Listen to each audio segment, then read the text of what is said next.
My wife passed away from cancer. At the funeral, my son's wife shouted, "This is the fault of that loser who couldn't pay for the treatment." I cried in grief, until my son took the microphone, called her forward, and revealed something that shocked everyone. "I'm glad to have you here. Follow my story until the end and comment the city you're watching from so I can see how far my story has reached." The smell of lilies was suffocating. I stood there in my black suit, the same one Tiffany had helped me pick out for our 40th wedding anniversary just 2 years ago, staring at the mahogany casket that held the only woman I had ever loved. The St. Mark's Methodist Church was packed, every pew filled with faces I recognized from 4 decades of Sunday services, neighborhood barbecues, and Fred's childhood birthday parties. But none of it felt real. Tiffany was gone. After 22 months of fighting cancer, of sleepless nights in hospital chairs, of holding her hand through chemotherapy sessions that left her too weak to lift her head, she was finally at peace. I should have felt relief for her. Instead, all I felt was this crushing emptiness, like someone had carved out my chest and left nothing but an echo. I kept my eyes on the casket, focusing on the spray of white roses Fred and I had chosen together. Tiffany always loved white roses. She had planted them all around our backyard on Maple Street, turning our little corner lot into something that looked like a magazine cover. Every spring she would spend hours pruning and watering, talking to those roses like they were old friends. "Dad." Fred's voice beside me was quiet, strained. I glanced at him and saw my own grief reflected in his face. At 37, he looked older than his years today, the weight of losing his mother etched in the lines around his eyes. His wife Maya stood on his other side, perfectly composed in her designer black dress, her blonde hair swept into an elegant bun. She hadn't shed a single tear during the service. The pastor was saying something about eternal rest and God's plan, but his words felt hollow. How was any of this part of some grand design? How was watching the love of my life waste away to nothing? Her body betraying her despite every treatment we tried, every specialist we consulted, every prayer we whispered in the dark, supposed to make sense. I had spent $120,000 on treatments over those 22 months, every cent of our savings, every dollar I could borrow against our house, the experimental treatments in Houston that insurance wouldn't cover, the nutritional therapy clinic in Arizona that promised miracles, the integrative medicine center in California where they charge $3,000 a week for hope, disguised as healing. None of it mattered in the end. As the service concluded and people began to file out, offering their condolences in hushed tones, I felt like I was drowning. Mrs. Patterson from next door squeezed my hand and whispered something about Tiffany being in a better place. My brother David clapped me on the shoulder, his own eyes red-rimmed. Our old friend Margaret promised to bring casseroles, as if food could fill the hole Tiffany had left behind. I was shaking hands and nodding, going through the motions, when Maya's voice cut through the gentle murmur of sympathy like a blade. "This is all his fault." Her words rang out clear and sharp in the suddenly quiet church. Every conversation stopped. Every head turned toward us. I blinked, certain I had misheard. "What?" Maya stepped forward, her carefully composed mask slipping to reveal something cold and accusing underneath. Her voice grew louder, carrying to every corner of the church. "This is the fault of that loser who couldn't pay for the treatment she needed." The words hit me like a physical blow. I felt my knees weaken, my breath catch in my throat. Around us, people gasped. I heard Mrs. Patterson make a small, shocked sound. "Maya," Fred said quietly, but he didn't move to stop her. "No, Fred. Someone needs to say it." She turned to face the crowd of mourners, many of whom were now staring at me with confusion and growing suspicion. He let her die because he was too cheap to get her real help, too stubborn to admit that maybe, just maybe, there were options he didn't explore because they cost too much. My hands began to shake. Every eye in that church was on me now, and I could see the doubt creeping into their faces. These people had known me for decades. They had watched me coach Fred's little league team, had seen Tiffany and me at every church potluck and community event. But Maya's words were planting seeds of suspicion, and I could actually watch them take root. "That's not true," I managed to whisper, but my voice was too weak, too broken to carry any conviction. "Isn't it?" Maya's voice was gaining strength, fed by the attention. "How many times did the doctors mention clinical trials you turned down because of the cost? How many experimental treatments did you refuse because they weren't covered by insurance?" I wanted to scream that every doctor had told us the trials were long shots, that the experimental treatments were more likely to cause suffering than healing.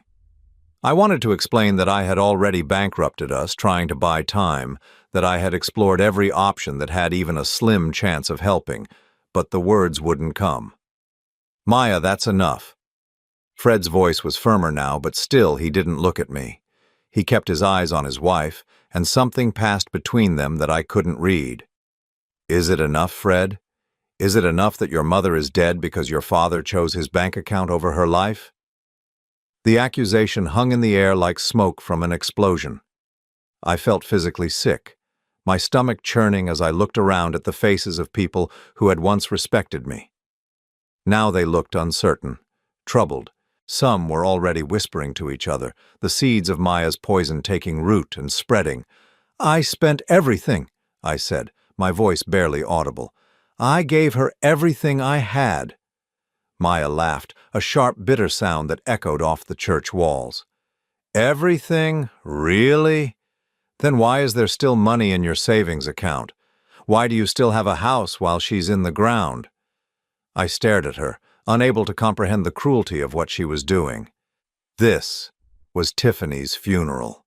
These were people who loved her, who had come to say goodbye and honor her memory, and Maya was turning it into a public execution. "Dad," Fred finally looked at me, and for a moment I thought I saw something like sympathy in his eyes.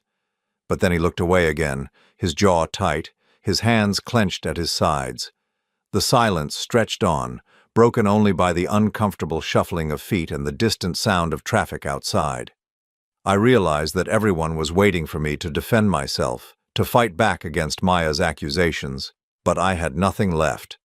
The fight had gone out of me the moment Tiffany took her last breath. Instead, I turned and walked toward the exit, my legs feeling like they belonged to someone else. Behind me, I heard Maya's voice again, softer now but still carrying. "It's just so tragic when someone who should have protected her becomes the reason she couldn't be saved." I made it to the parking lot before the tears came. Standing beside my old Honda Civic, the same car Tiffany and I had driven to countless doctor appointments, I broke down completely. Not just from grief, but from the horrible realization that my own son had stood there and watched his wife destroy me, and he had said nothing to stop it. For 40 years, Tiffany and I had built a family based on love and respect. We had raised Fred to be honest, loyal, and kind. We had welcomed Maya into our family with open arms when they married 9 years ago, treating her like the daughter we never had. And this was how it ended, with me standing alone in a church parking lot, wondering if I had somehow failed not just as a husband but as a father too. The worst part wasn't even Maya's accusations, it was the silence. It was Fred standing there, saying nothing while his wife tore apart everything Tiffany and I had built together. It was the growing certainty that I had lost not just my wife, but my son as well. As I drove home through the familiar streets of our neighborhood, past the houses where Tiffany and I had made friends, past the park where we had pushed Fred on swings, I felt more alone than I had ever felt in my 63 years of life. The house on Maple Street felt empty and cold when I walked through the front door. Tiffany's reading glasses were still on the kitchen table next to a book she would never finish. Her coffee cup sat in the sink, waiting to be washed. Everything was exactly as she had left it, but she was gone forever. And apparently, I was completely alone. 3 days after the funeral, the phone calls started. The first one came while I was sitting at the kitchen table, staring at a bowl of cereal that had gone soggy 20 minutes ago. I hadn't eaten a real meal since Tiffany died, and everything tasted like cardboard anyway. "Vicente, it's Margaret." My old friend's voice sounded strained, cautious in a way that immediately put me on edge. I wanted to check on you. I'm managing, I lied, pushing the cereal around with my spoon. There was a long pause. Then Margaret cleared her throat. Vicente, I have to ask you something, and I hope you won't take offense. That thing Maya said at the funeral about the treatments, my stomach dropped. What about it? Well, some of us have been talking, and we're just wondering if maybe there's more to the story. I mean, we all know you love Tiffany, but Maya seems so certain about those clinical trials. I set the spoon down with shaking hands. Margaret, I tried everything. Every treatment the doctors recommended, every option that had even a chance of helping her. Of course, she said quickly, but I could hear the doubt in her voice. It's just that Maya mentioned some specific treatments, and well, she is family. She would know about these things, wouldn't she? After I hung up, I sat in the silence of my kitchen, feeling like the walls were closing in. These were people who had known me for decades, who had watched me care for Tiffany through every stage of her illness. Yet Maya's words had been enough to plant doubt in their minds about my character. The second call came from my brother David that afternoon. Look, Vicente, I'm not saying I believe what Maya said, but maybe you should talk to someone, a counselor or something. This kind of guilt after losing a spouse, it's normal, but— Guilt, I interrupted. David, what exactly do you think I'm guilty of? He sighed heavily. I don't know, man. I just know that Maya seemed pretty upset about some treatment options that got turned down. Maybe she knows something we don't. I hung up on him. By Thursday, Maya had called me twice, but I let both calls go to voicemail. I couldn't bear to hear her voice, to listen to whatever new poison she was preparing to spread. But late that evening, as I sat in my recliner watching television without really seeing it, Fred finally called. Dad, we need to talk. Do we? My voice came out flatter than I intended. Maya is really upset about how things went at the funeral. She thinks maybe she came on too strong, but she's just grieving too, you know. She loved Mom. I almost laughed at the absurdity of it. Maya, who had barely visited during Tiffany's illness, unless it was to ask about insurance coverage or to suggest that maybe a cheaper treatment might be just as effective. Maya, who had spent the last year of Tiffany's life making subtle comments about how much the medical bills were adding up. Your wife accused me of letting your mother die because I was cheap, Fred, in front of everyone we know, at her funeral. There was a long silence on the other end. When Fred spoke again, his voice was careful, measured. She's been talking to some people about Mom's case. She found some information online about treatments that might have helped. Online? I felt anger flare in my chest for the first time since the funeral. She's been researching your mother's cancer online. She's just trying to understand, Dad. She wants to make sure everything possible was done. The way he said it, so neutral, so diplomatic, made something inside me crack. This was my son, the boy I had taught to ride a bike, had stayed up with during countless colic-filled nights as a baby, had cheered for at every football game and graduation, and he was questioning whether I had done everything possible to save his mother. Fred, I want you to listen to me very carefully, I said, my voice shaking with controlled emotion. I spent $120,000 on treatments for your mother. I mortgaged our house. I cashed in my retirement fund. I drove her to Houston 12 times for experimental therapy that made her so sick she couldn't keep water down. I held her hand through chemotherapy sessions that lasted 8 hours. I slept in hospital chairs for months. I did everything the doctor said might help. Another long pause. Then Fred said quietly, Maya thinks there were other options. Maya thinks. I repeated the words slowly, feeling their weight. Your mother is dead, Fred. She died in my arms after fighting harder than anyone should ever have to fight. And your wife is playing detective on the internet, trying to prove that I killed her through negligence. That's not what she's saying, Dad. Isn't it?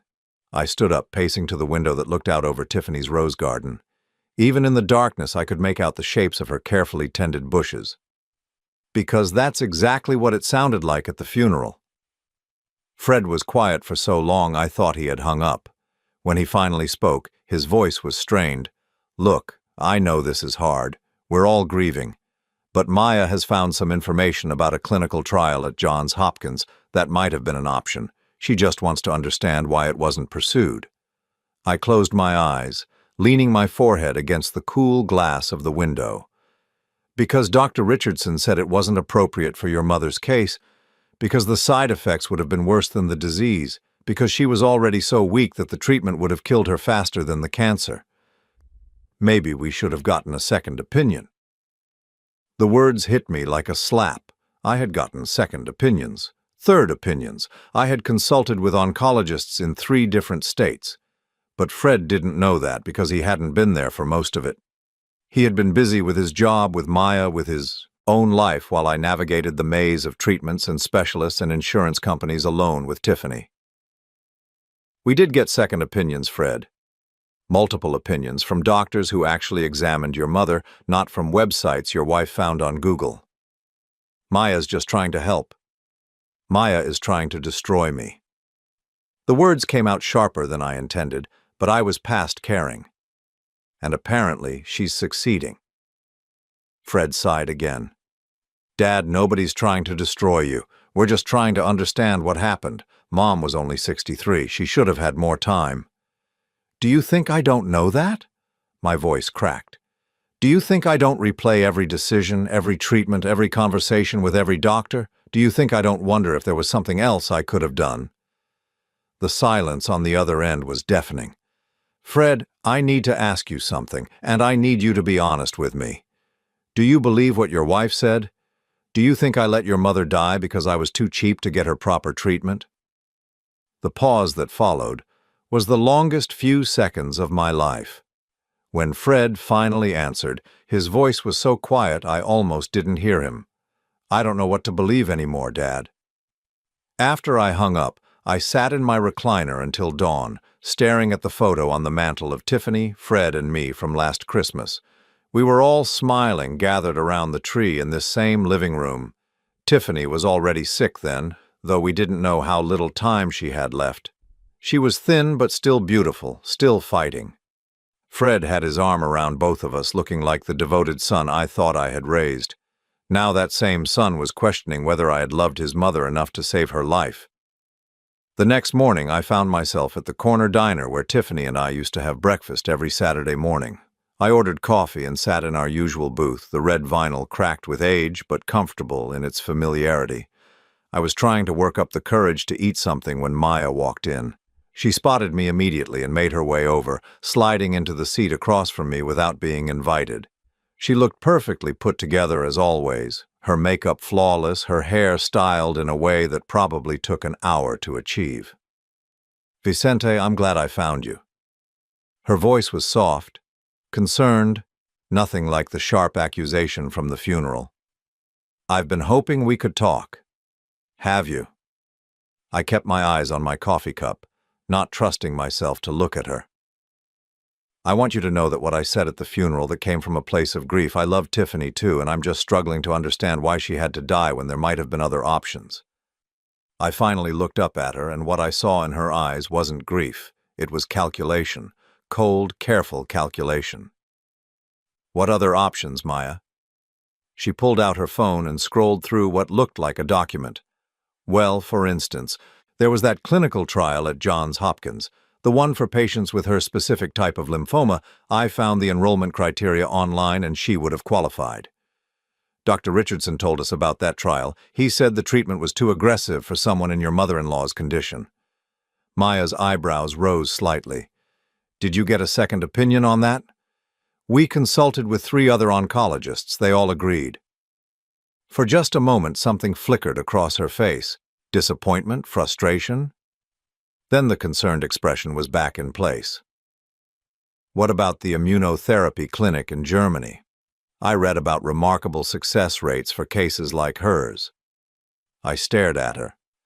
"Maya, that clinic charges $50,000 up front with no guarantee of success. We didn't have $50,000 in cash."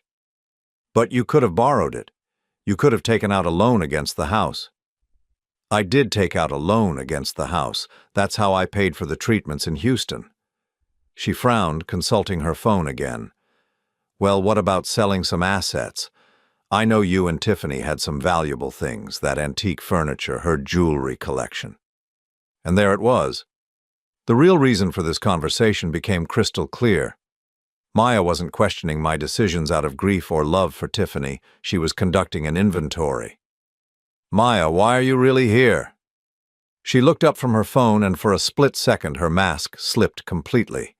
What I saw underneath was pure, cold ambition. Then she smiled, and the concerned daughter-in-law was back. I just want to make sure Tiffany got everything she deserved, Vicente. That's what family does for each other.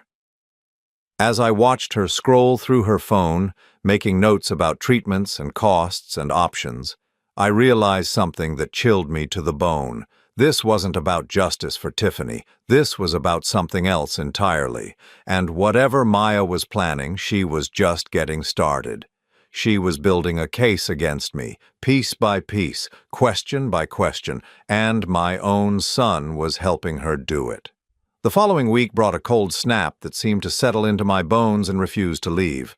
I found myself spending most of my time in Tiffany's chair by the living room window, wrapped in the afghan she had crocheted during her first round of chemotherapy. The house felt enormous and empty, every sound echoing off walls that had once been filled with her laughter. I was sitting there, on Tuesday morning, watching the neighbor's cat prowl through Tiffany's rose garden, when I noticed Maya's car pulling into my driveway. My stomach clenched as I watched her get out, not alone this time, but with a woman I didn't recognize. They stood beside the car for several minutes, the stranger taking notes on a clipboard, while Maya pointed at different parts of the house. 20 minutes later, they were gone without ever knocking on my door. That evening, Fred called, again. His voice sounded different somehow, more controlled than it had been since the funeral. Dad, I wanted to let you know that Maya and I are going through some of Mom's papers. You know, trying to help you get organized.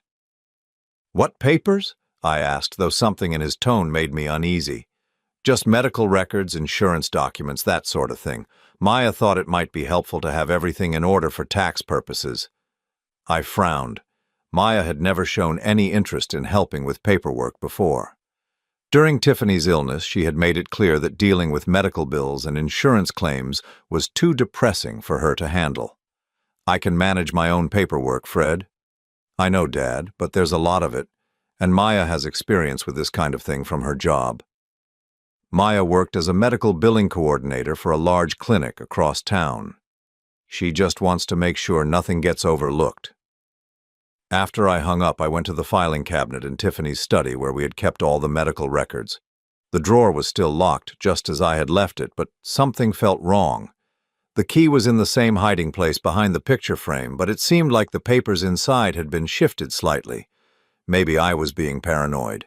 Maybe grief was making me see threats where none existed. But I couldn't shake the feeling that someone had been going through our private documents. On Thursday, I was at the grocery store when I overheard two women talking in the cereal aisle. I recognized them from church, though I couldn't remember their names. I heard from Margaret that Vicente refused to take his wife to some special hospital because it was too expensive, one was saying. That's terrible. Poor Tiffany. Imagine knowing your husband chose money over your life. I abandoned my cart and left the store, my hands shaking so badly I could barely start the car. That afternoon, Maya called me directly for the first time since our conversation at the diner. Vicente, I hope you don't mind, but I've been doing some more research into Tiffany's case. I found something I think you should know about. What kind of research? I asked, though I dreaded the answer. Well, I've been in touch with some patient advocacy groups, and they've told me about resources that might have been available, financial assistance programs for experimental treatments, charity funds for cancer patients, that sort of thing. My grip tightened on the phone. Maya, what exactly are you implying? I'm not implying anything. I'm just saying that maybe there were options that got overlooked in all the stress of the situation. These advocacy groups, they have experience helping families navigate the system. And what do these advocacy groups think should be done now?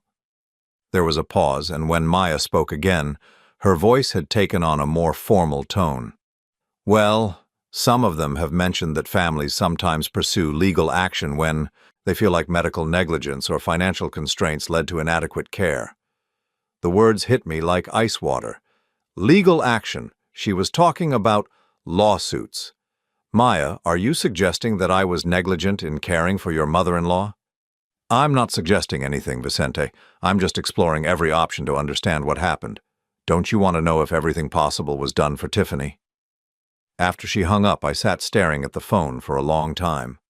Maya wasn't just spreading doubt anymore. She was building toward something bigger, something that could destroy what was left of my life. That evening, Fred showed up at my door unannounced. He looked tired, stressed in a way I hadn't seen since his college finals. He stood on the porch for a moment, as if gathering courage, before speaking. "Dad, can I come in? We need to talk." I led him to the living room, noting how his eyes swept over everything as if he were seeing it for the first time. He sat on the edge of the couch, his hands clasped tightly in front of him. "Dad, I need to ask you something, and I need you to be completely honest with me." My heart started pounding. "What is it?" "The night Mom died at the hospital, you were alone with her when it happened, right?" The question was so unexpected, so bizarre, that for a moment I couldn't speak. "Fred, what kind of question is that? Just answer me, please. Were you alone with her when she died?" "Yes, I was alone with her. You and Maya had gone home to get some sleep. The nurses were down the hall. She just stopped breathing, peacefully. I held her hand until the end." Fred nodded slowly, but he wouldn't meet my eyes. "And you called the nurses right away?" "Of course I called the nurses. Fred, what is this about?" He was quiet for a long moment, staring at his hands. When he finally looked up, there was something in his expression that I couldn't read. Pain, maybe. Or confusion. "Maya has been asking questions about that night, about the timeline of events. She seems to think there might have been some delay in calling for help." I felt the blood drain from my face. "A delay?" "Fred, your mother was dying. The doctors had told us it was a matter of hours. When she stopped breathing, I called the nurses immediately. What exactly is Maya suggesting?" "I don't know, Dad. I honestly don't know what she's suggesting, but she's been making phone calls, asking about protocols for end-of-life care, talking about how family members sometimes make decisions that might not be in the patient's best interest." The implication was so horrific, so unthinkable, that I couldn't process it at first. Then, slowly, the full meaning of his words sank in. "She thinks I killed your mother." The words came out as barely a whisper. Fred's face crumpled. "Dad, I don't know what to think anymore. Maya shows me these articles about medical negligence, about cases where family members made decisions that led to preventable deaths. She has all this research about treatments we supposedly didn't try, financial resources we supposedly didn't access, and now she's questioning whether Mom's death was really as natural as it seemed." I stared at my son, this man I had raised to be honest and kind and just, and I saw a stranger, someone who could sit in my living room and suggest that I had murdered his mother. "Fred, look at me." My voice was steadier than I felt. "Look at me and tell me you believe I could hurt your mother. Tell me you think I'm capable of letting her die or worse." He met my eyes for just a moment, and in that moment I saw something that gave me the first hope I had felt in weeks. Doubt. Not doubt about me, but doubt about what he was being told. "I don't want to believe it, Dad, but Maya has so much evidence, so many questions that I can't answer, and she's right about one thing. You do still have money in savings. You do still have the house. You do still have Mom's life insurance money. If you really spent everything trying to save her, how is that possible?" I closed my eyes, feeling the weight of having to justify my love for my wife to my own son. "Because the life insurance money came after she died, Fred. Because I stopped spending on treatments when the doctors told us there was nothing left to try. Because at some point I had to accept that no amount of money was going to bring her back." When I opened my eyes, Fred was staring at me with an expression I couldn't decipher. For a long moment, neither of us spoke. Then he said something that surprised me completely. "Dad, I need you to trust me no matter what happens next. Can you do that? What do you mean? I mean that things are going to get more complicated before they get better. Maya is determined to pursue this, and I can't stop her. But I need you to know that no matter how things look, no matter what it seems like I'm doing or saying, I need you to trust me.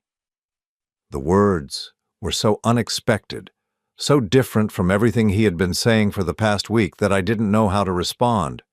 Fred, what are you talking about? He stood up, moving toward the door. Just promise me, Dad. Promise me you'll trust me, even when it doesn't make sense. I don't understand. He paused at the door, his hand on the knob.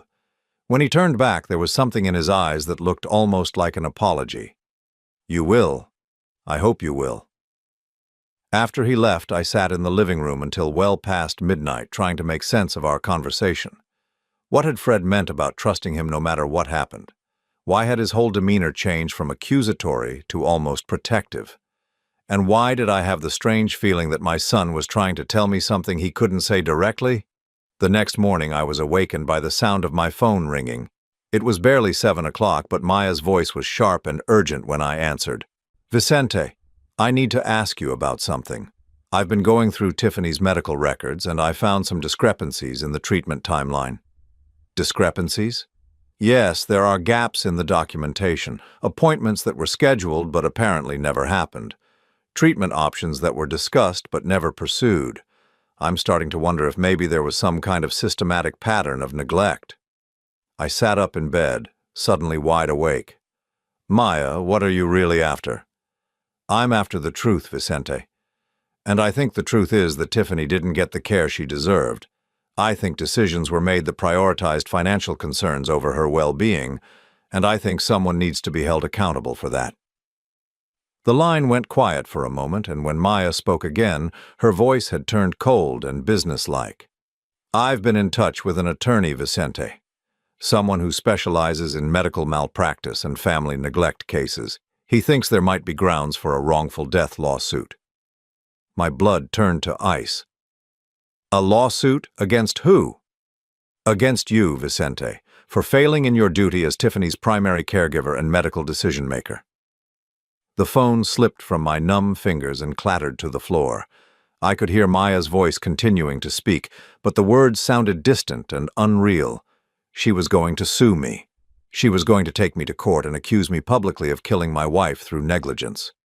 When I finally picked up the phone, Maya was in the middle of explaining something about legal procedures and evidence gathering. Maya, stop. My voice was hoarse. Just stop talking. Vicente, I know this is hard to hear, but you're going to sue me for wrongful death of my own wife. I'm going to seek justice for Tiffany. Someone has to speak for her since she can't speak for herself. She was my wife for 41 years, Maya. I loved her more than my own life. Then you should have acted like it when she needed you most. The line went dead. I sat there in bed, staring at the phone, trying to process what had just happened. Maya wasn't just spreading rumors anymore, wasn't just asking pointed questions or making veiled accusations. She was declaring war, and the worst part was, I still didn't know which side my son was on. The attorney's office was everything I expected and dreaded. Mahogany-paneled walls lined with intimidating legal volumes, a massive desk that seemed designed to make visitors feel small, and the sharp smell of leather and expensive cologne. I sat across from Robert Harrison, the lawyer Maya had threatened me with, trying to maintain some dignity while my world collapsed around me. Mr. Holloway, I appreciate you coming in to discuss this matter, Harrison said, his voice professionally neutral. I understand this is a difficult time for you. Is it true? I asked, cutting straight to the point. Is my daughter-in-law really planning to sue me for my wife's death? Harrison steepled his fingers, studying me with pale blue eyes. Mrs. Maya Holloway has consulted with our firm regarding what she believes may have been inadequate medical care decisions made on behalf of the deceased. She's presented some compelling questions about treatment options that may not have been properly explored. Compelling questions. I repeated the phrase slowly, tasting its bitterness. Mr. Harrison, I spent every dollar I had trying to save my wife. I consulted with specialists in 3 states. I pursued every treatment that had even a remote chance of helping her. I understand that's your perspective, Mr. Holloway. However, Mrs. Holloway has provided documentation suggesting that certain high success rate treatment options were declined, potentially for financial reasons. I leaned forward. What documentation? Harrison opened a thick file folder and pulled out several sheets of paper. Internet research regarding clinical trials, financial assistance programs that may have been available, treatment protocols from other medical centers that show higher survival rates for cases similar to your wife's. Internet research? I couldn't keep the disgust out of my voice. Mr. Harrison, are you seriously considering a wrongful death lawsuit based on Google searches? His expression didn't change. Mrs. Holloway has also indicated that there may have been questionable circumstances surrounding the actual time of death. Delays in calling for medical assistance. Decisions made without consulting other family members. The accusation hit me like a physical blow. She's suggesting I hastened my wife's death. She's suggesting that the circumstances warrant investigation. I stared at him, trying to comprehend the depths of Maya's malice. It wasn't enough for her to accuse me of being too cheap to save Tiffany. Now she was implying that I had actively contributed to her death. Mr. Harrison, what does Maya hope to gain from this lawsuit? Justice for the deceased, and of course there may be financial compensation appropriate to the loss suffered due to alleged negligence. Financial compensation. There it was. The real motive behind all of Maya's research and accusations and righteous indignation. She wanted money, and she was willing to destroy me to get it. How much money are we talking about? Harrison consulted his notes. In cases of this nature, awards can range from $100,000 to several million dollars, depending on the circumstances and the deceased's projected lifespan and earning potential. I felt sick.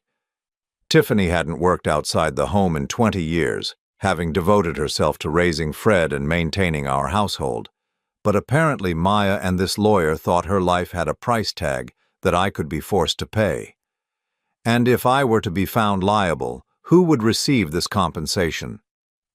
As the deceased's daughter-in-law and a member of the immediate family who was directly affected by the loss, Mrs. Holloway would be among the primary beneficiaries. Of course she would be. As I left Harrison's office and drove home through the familiar streets of my neighborhood, I felt more alone than I had ever felt in my life. Not only was Maya determined to destroy me financially and socially, but she was going to profit from it. And my son, the boy I had raised to value honor and integrity, was apparently going to let her do it. But when I pulled into my driveway, Fred's car was already there. He was sitting on the front porch steps, looking more agitated than I had seen him since the funeral. "Dad, we need to talk, right now." I followed him inside, noting how he immediately went to the windows and drew the curtains closed. He pulled out his phone and set it on the coffee table, screen down. "Fred, what's going on?" He ran his hands through his hair, a gesture I remembered from his teenage years when he was trying to work up the courage to confess some mistake. "Dad, I need to tell you something, and I need you to listen to everything I'm going to say before you react. Can you do that?" I nodded, though my stomach was churning with apprehension. Maya has been planning this lawsuit for months, since before Mom died. The words hit me like a hammer blow. "What?"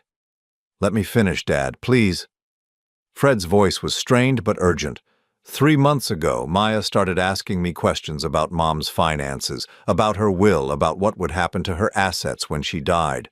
I thought she was just being practical, trying to help us prepare for the inevitable.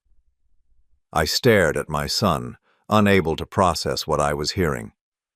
Then she started researching Mom's medical case, but not to help. She was looking for ways to prove that inadequate care had been provided. She was building a case for negligence even while Mom was still alive. "And you knew about this?" Fred's face was anguished. Not at first. I thought she was just trying to understand the medical situation, maybe looking for treatment options the doctors hadn't mentioned. But then I started noticing things, phone calls she would take in private, websites she was visiting, documents she was printing out. He paused, taking a deep breath. "Dad, Maya has been in contact with that lawyer for 6 weeks. She met with him for the first time 2 weeks before Mom died." I felt like I was drowning. 2 weeks before Tiffany died, Maya was already planning to sue me for killing her. Yes, and there's more. Fred pulled out his phone and opened what looked like a recording app. "Dad, I've been documenting everything. Every conversation, every phone call, every meeting with the lawyer. I've been pretending to go along with her plan so I could find out exactly what she was planning to do to you." "You've been recording her?" "For the past month. Listen to this." He tapped the screen, and Maya's voice filled the room, clear and unmistakable. "The old man won't know what hit him. By the time we're done, he'll be so broken that he'll hand over everything just to make it stop." Another voice, male, responded. "And you're certain your husband will support your version of events?" Maya laughed, a cold sound that made my skin crawl. "Fred will do whatever I tell him to do. He's weak, just like his father. Besides, I'm the one with all the research, all the evidence. Who's going to believe Vicente over me?" Fred stopped the recording, his face pale. "Dad, she's not just after money. She wants to destroy you completely. She wants the house, the life insurance money, Mom's inheritance, everything."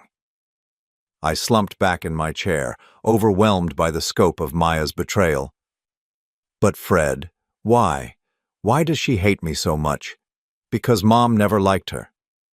Fred's voice was quiet, almost apologetic.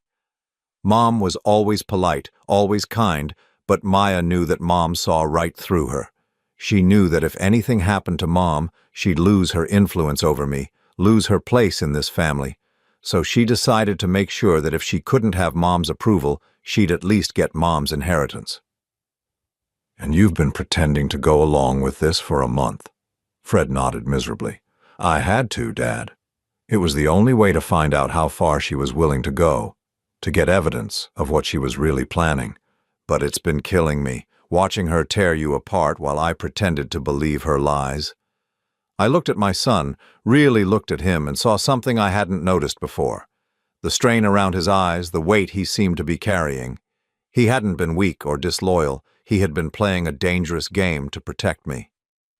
"Fred, what about the things you said to me? The questions about whether I had done enough to save your mother?" I had to ask those questions, Dad.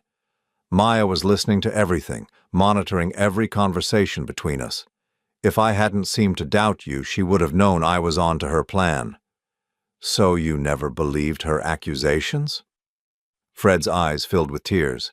"Dad, I watched you care for Mom every day for almost 2 years. I saw you sleep in hospital chairs, hold her hand through chemo, research every possible treatment option. I know you loved her. I know you did everything humanly possible to save her." For the first time since Tiffany's funeral, I felt like I could breathe. My son hadn't betrayed me. He had been protecting me.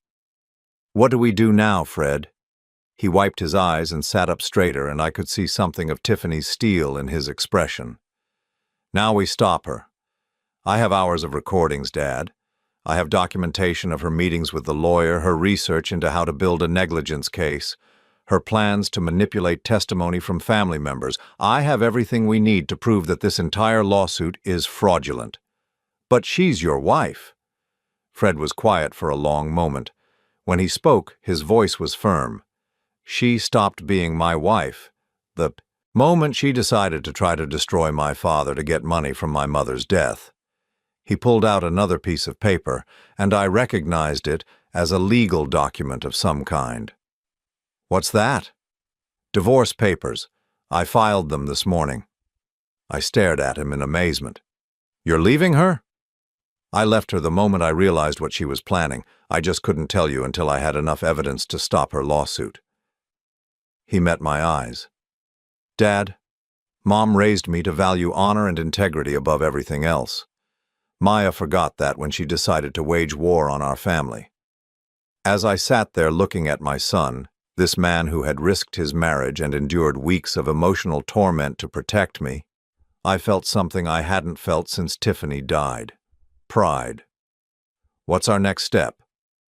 Fred smiled, and for the first time in weeks it reached his eyes. Tomorrow we give Mr. Harrison a very different kind of evidence than what he's expecting, and we show Maya that she picked the wrong family to try to destroy.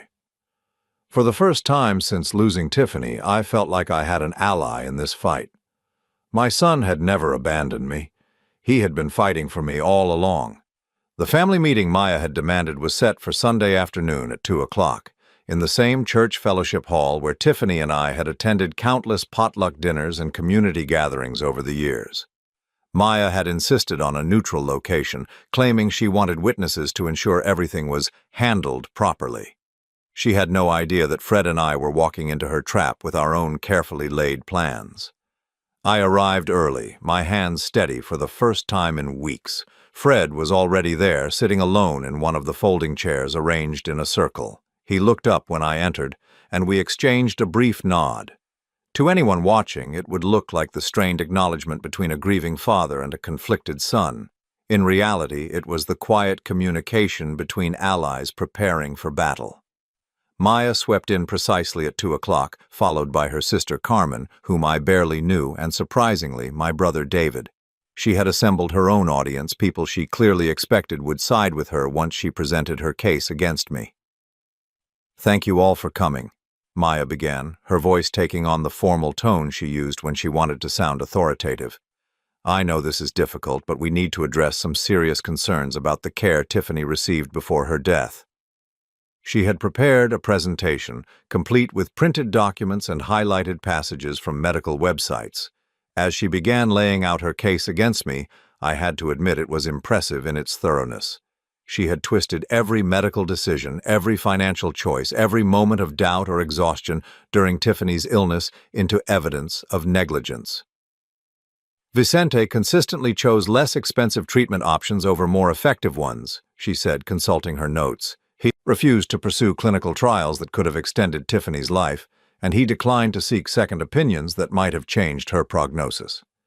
David shifted uncomfortably in his chair. "Maya, those are serious accusations."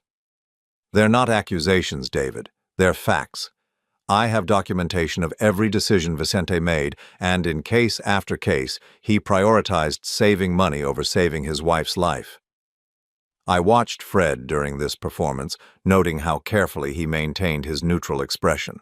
To Maya's eyes, he appeared to be listening thoughtfully, perhaps even nodding slightly at her more pointed arguments. She was so focused on building her case that she couldn't see the trap closing around her.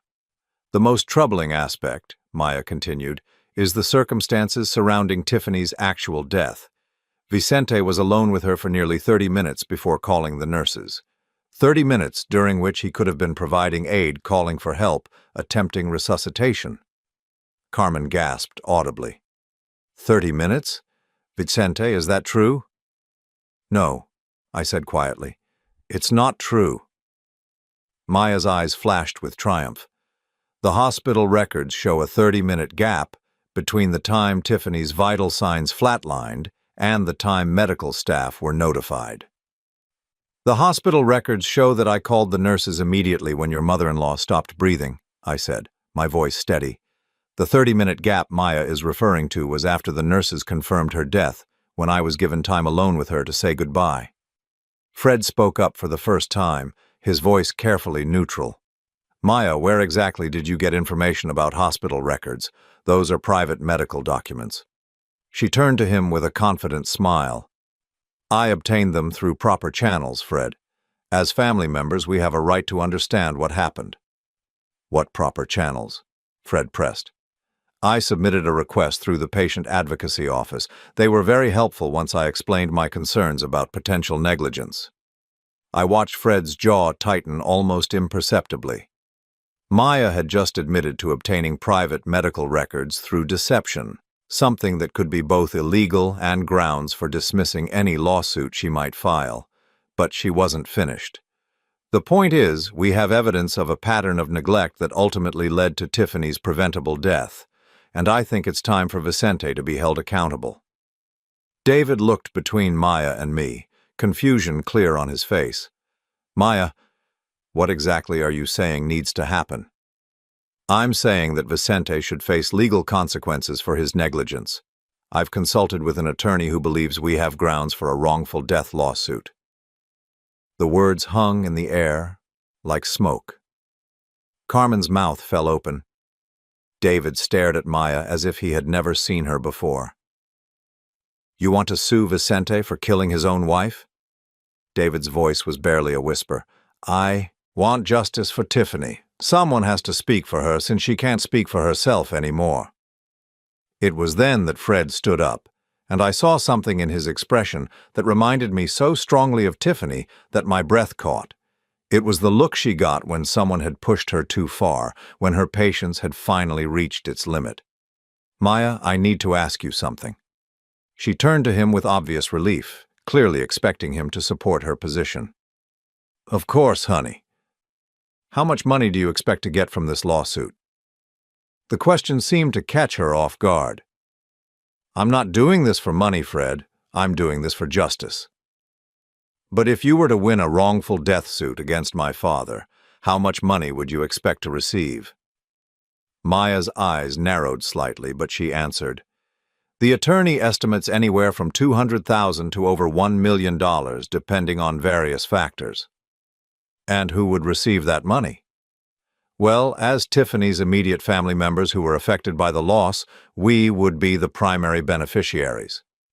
Fred nodded thoughtfully. "So you could potentially receive up to $1 million if you can prove my father was negligent in caring for my mother." "Yes, but that's not why I'm—" "Maya, when did you first contact Attorney Harrison?" The question was asked so casually that Maya answered before she realized the trap. "About 6 weeks ago, when I first started researching the legal options for—" She stopped mid-sentence, her face going pale as she realized what she had just admitted. Fred's voice remained calm, but there was steel underneath it. 6 weeks ago. That would have been 2 weeks before Mom died. The fellowship hall went dead silent. Carmen and David were staring at Maya with growing horror. Even I felt shocked, despite knowing what Fred had discovered. "You contacted a lawyer about suing my father for wrongful death 2 weeks before my mother was even dead." Maya's composure cracked. "That's not— I was just exploring options in case—" "In case what, Maya? In case Mom died and you saw an opportunity to get money out of it?" "Fred, you don't understand. I was trying to protect our interests." "Our interests." Fred's voice rose slightly. "Or your interests?" Maya looked around the room, clearly realizing that her carefully planned presentation had backfired spectacularly. Carmen was staring at her with disgust. David was shaking his head in disbelief. "Fred, you're misunderstanding the situation," Maya said, her voice taking on a desperate edge. "I've been protecting you, protecting us. Your father has money that should rightfully be ours. Tiffany's life insurance, the house, her savings. We deserve compensation for what we've been put through." And there it was. The truth finally spoken aloud. Maya wasn't seeking justice for Tiffany. She was seeking profit from her death. Fred pulled out his phone. "Maya, I want you to tell everyone. Hear exactly what you told me last night about my father." "What are you talking about?" "Tell them what you said about making sure he ends up broke and broken." Maya's eyes went wide with panic. "Fred, I never said—" "Tell them about your plan to manipulate witness testimony. Tell them about how you've been building a false case for months." "Fred, stop. You're being ridiculous." But Fred was already tapping his phone screen. Maya's voice filled the fellowship hall, clear and unmistakable. "The old man won't know what hit him. By the time we're done, he'll be so broken that he'll hand over everything just to make it stop." The recording continued, capturing Maya's cold calculation, her dismissive comments about Fred's weakness, her absolute certainty that she could manipulate the situation to her advantage. When it ended, the silence was deafening.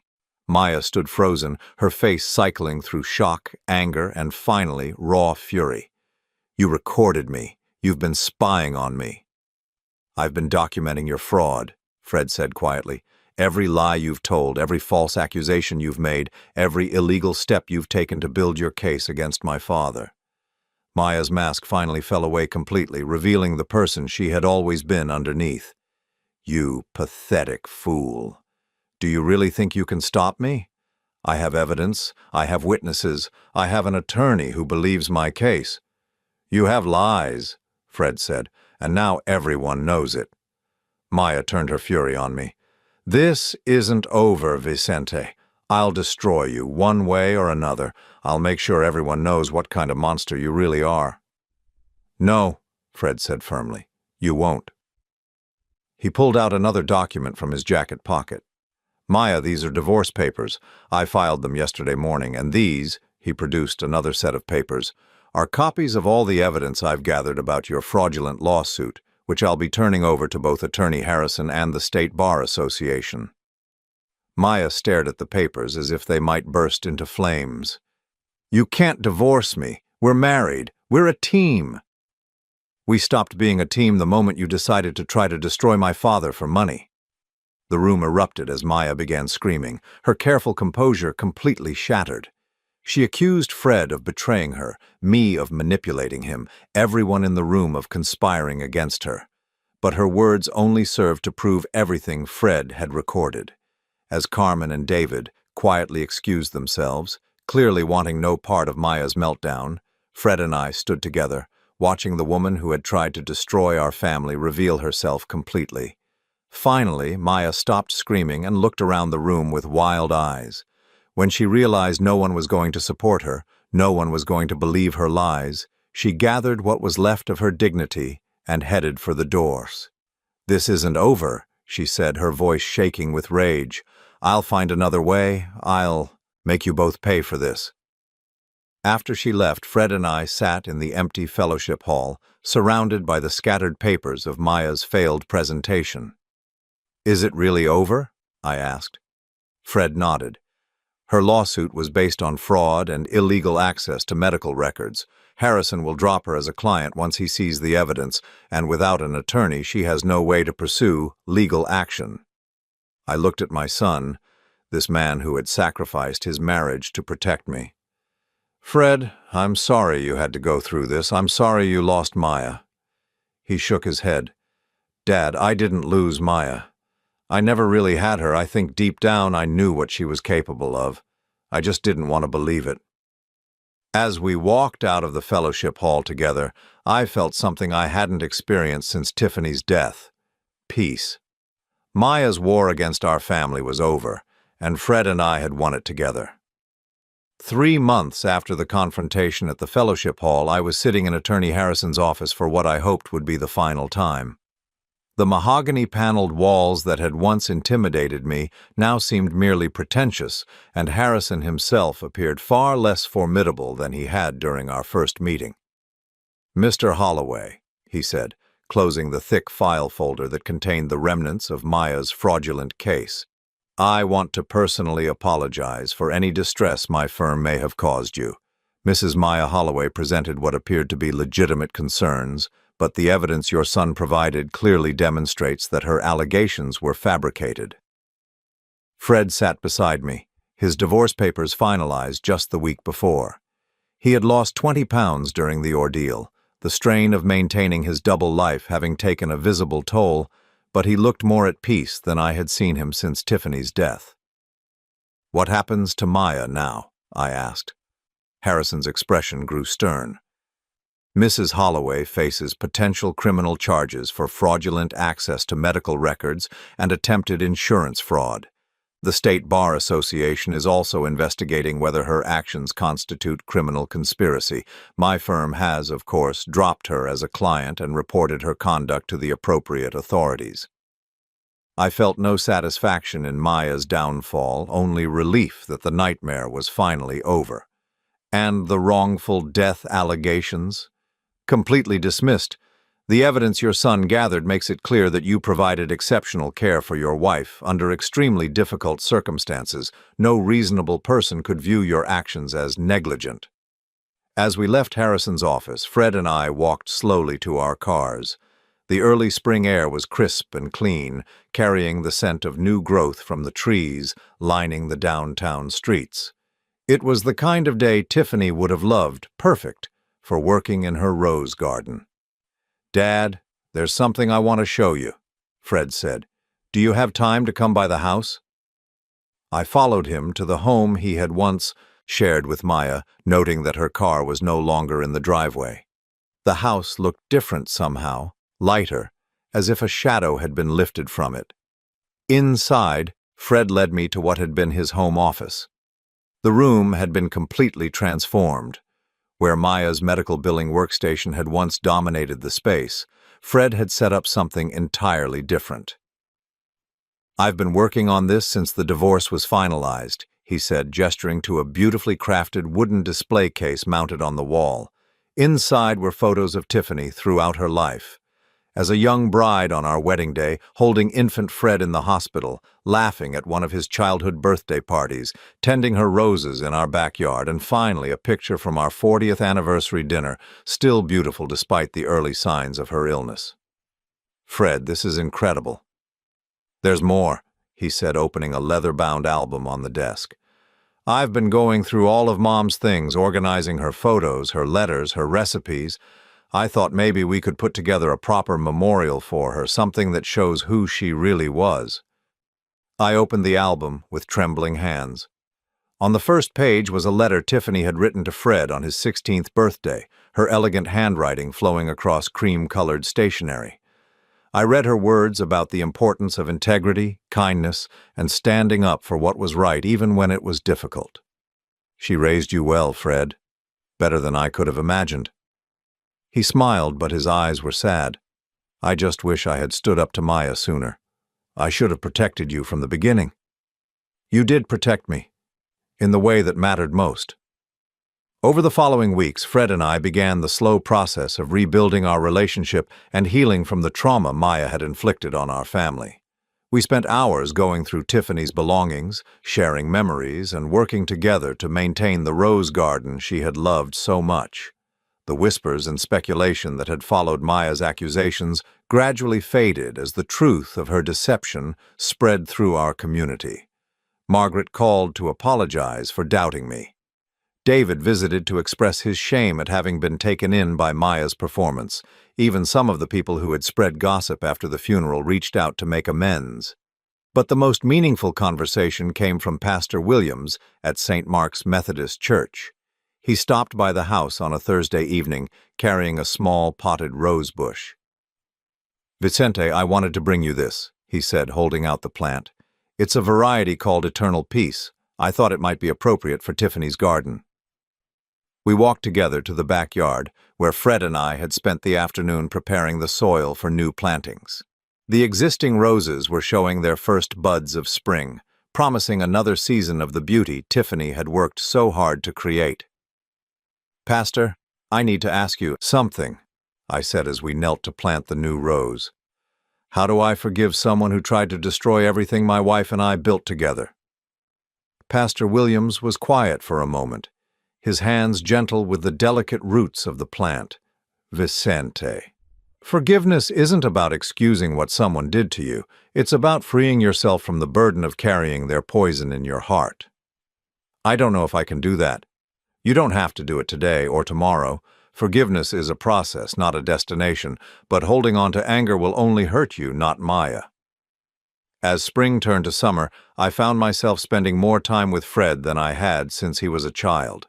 We worked together in Tiffany's garden, painted the house, and began taking weekend trips to places Tiffany had always wanted to visit, but we had never found time for during her illness. On a warm Saturday morning in July, we were sitting on the back porch drinking coffee when Fred brought up something that had been weighing on his mind. "Dad, I've been thinking about what Mom would want us to do with her life insurance money." The $100,000 had been sitting untouched in a separate account since Tiffany's death. I hadn't been able to bring myself to use it, and Maya's accusations had made me afraid to touch anything that might be seen as profiting from my wife's death. "What do you think she would want?" Fred pulled out a folder he had been carrying. "I found this in Mom's desk drawer. It's a list she made of charities she wanted to support if she ever had the means." The list was written in Tiffany's careful handwriting. Cancer research organizations, patient support groups, a fund for families who couldn't afford experimental treatments. At the bottom of the list, in what looked like a later edition, she had written, Help other families avoid the pain we've endured. She wanted to help people, Dad. Even while she was dying, she was thinking about how to help others. That afternoon, we began the process of establishing the Tiffany Holloway Foundation for Cancer Patient Support. It would provide financial assistance for families facing expensive treatment decisions, exactly the kind of help Maya had falsely claimed we should have received.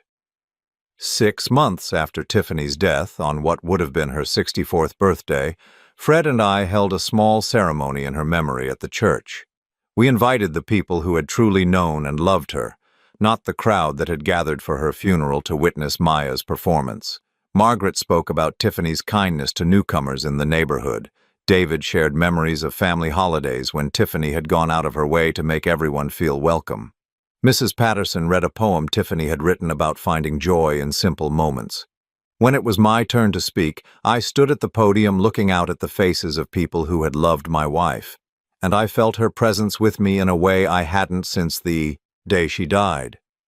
Tiffany believed that families were built on love, respect, and truth, I said. She taught our son that integrity wasn't just about doing the right thing when it was easy, but about standing up for what was right even when it cost you everything. I looked directly at Fred, seeing Tiffany's strength in his steady gaze. She would be proud of the man Fred has become. She would be proud that when faced with a choice between loyalty to his marriage and loyalty to the truth, he chose truth. That when forced to choose between personal comfort and protecting his family, he chose family. After the ceremony, as people shared stories and laughter in the fellowship hall where Maya had tried to destroy our family, I realized that we had won more than just the battle against her false accusations. We had reclaimed Tiffany's memory from Maya's attempt to weaponize it. We had proven that love and integrity were stronger than greed and manipulation. Later that evening, Fred and I sat in Tiffany's garden, surrounded by the roses she had planted and the new varieties we had added in her honor. The air was filled with their sweet fragrance, and the last light of day painted the sky in shades of pink and gold. "Dad, do you think Mom would forgive Maya?" I considered the question carefully. "I think your mother would forgive Maya for Maya's sake, not ours. But I also think she would never have allowed Maya to succeed in her plans." Fred nodded. "I miss her every day." "So do I, son, so do I." As darkness fell and the first stars appeared overhead, I felt something I hadn't experienced since Tiffany's death: complete peace. Maya's attempts to destroy us had failed. The community that had briefly doubted me had rallied around the truth. And most importantly, Fred and I had emerged from the ordeal with a stronger relationship than we had ever had. Tiffany's roses would bloom again next spring and the spring after that, and for many years to come. Her foundation would help other families facing the same impossible choices we had faced. Her son would continue to live by the values she had taught him, raising his own children someday to value truth and integrity above personal gain, and I would spend whatever years remained to me tending the garden she had planted, both in our backyard and in the hearts of everyone who had known her.